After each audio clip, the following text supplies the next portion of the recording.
இயேசு கிறிஸ்துவும் நானும். வேத வாக்கு சங்கீதம் 18:30. தேவனுடைய வழி உத்தமமானது, கர்த்தருடைய வசனம் புடமிடப்பட்டது, நம்மை நம்புகிற அனைவருக்கும் அவர் கேடகமாக இருக்கின்றார்.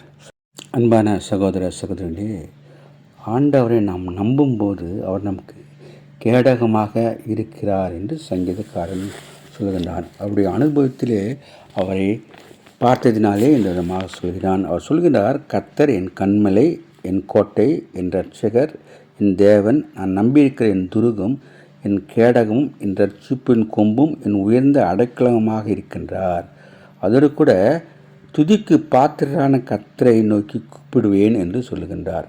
நாம் கர்த்தருக்கு பிரியமாக இருந்தால், நம்பினால் அவர் நம்மை ஆசீர்வதிக்கிறவராக இருக்கின்றார், பாதுகாக்கவராக இருக்கிறார்.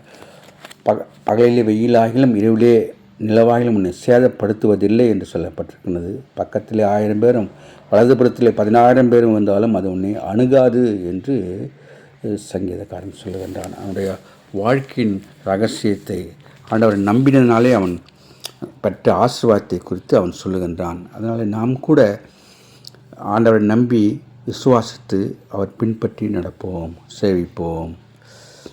Have a blessed day. God bless you. Take care, be safe, give your heart to God and to man. Thanks for watching.